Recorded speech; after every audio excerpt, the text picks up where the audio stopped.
අර ෆැමිලිය වර්ඩ්ස් මොකද්ද? ෆැමිලිය වර්ඩ්ස් එහෙම තිබ්බොත් ඔව්. ටිකක් අවුලක් නැහැ මට කරගෙන යන්න පුළුවන්. ඔව් ඔව්. අර ටිකක් අර ෆැමිලිය නැති අර හ්ම්. අලුතෙන්ම වර්ඩ්ස් තියෙනවා සමහර ඒවා ඩිෆිකල්ට් වර්ඩ්ස් එහෙම. හ්ම් හ්ම් හ්ම්. අන්න එතකොට තමයි ඉතින් පොඩ්ඩක් ඇඹරෙන්නේ. ඔව් එම්බරේ. හරි. මෙහෙමයි. අහන්නකෝ දැන් PT පෝර්ටල් එකේ ඔයාට එන්නේ නැහැ ඔයා දන්න වචන. සමහර වෙලාවට රසික මතක තියාගන්න ඕනේ ඇත්තටම මේ පෝර්ටල් එකේ මේ වචනේ මෙතෙන්ට විතරයි සමහරට අපිට ඕනේ වෙන්නේ. හරි. හ්ම්. සමහර බුක්ස් ගැන තියෙනවා. සමහර හිස්ටොරිකල් බුක්ස් සයන්ටිෆික් වර්ඩ්ස් තියෙනවා. ඒවා අපිට ආයි ජීවිතේටවත් කතා කරන්න වෙන්නේ නැහැ ඒව ගැන. එක්ස්පිරිමන්ට්ස් ගැන කතා කරගෙන ඉන්නේ නැහැ නේ අපි. නෝමල් කන්වර්සේෂන් එකේ එක්ස්පිරිමන්ට්ස් ගැන කතා කරගෙන ඉන්නවද? රිසර්චර්ස් කරපු දේවල් ගැන කතා කරනවද? නවුන්ස් ගැන කතා කරනවද? නැහැනේ.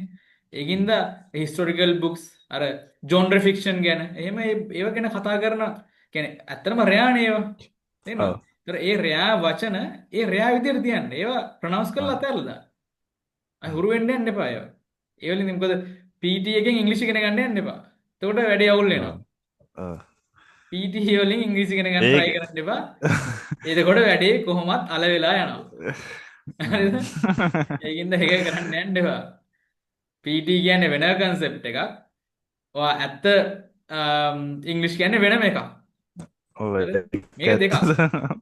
අපි මේ දෙකේ අපිට ටෙස්ට් කරලා අපිට පෙන්වන්න ඕන අපිට native speaker කෙනෙක් එක්ක ටච් වෙන්න පුළුවන් අපි pronunciations අපි improve වෙනවා අපිට English touch එක සෑහෙන දුරකට තියෙනවා කියන එක මෙතනදී ගන්න පුළුවන්. ඉතින් මේ questions ටික ඔක්කොම කරන් පස්සේ ඒකෙන් කියවෙන්නේ ඔය 100% perfect English speaker ඉංග්‍රීසි. කෙනෙක් කියලා.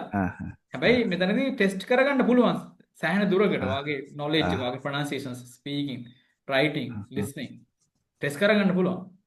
75කට එහා ටෙස්ට් කරගන්න පුළුවන්. ඒ ටෙස්ට් කරගෙන ඉල්ලක් තියෙන්නේ. හැබැයි ඊට එහා ස්පෝකන් ලැන්ග්වේජ් එක හොඳට ස්පීක් කරන කෙනෙක් හොඳ ස්පීකර් කෙනෙක් වෙනවනේ ඒක වෙනම concept එකක්. ඒක වෙනම දෙයක්.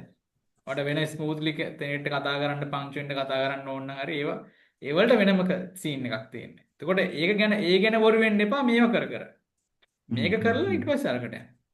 ඒක හරි. රයිට් ඕකේ. අන්න එහෙම තමයි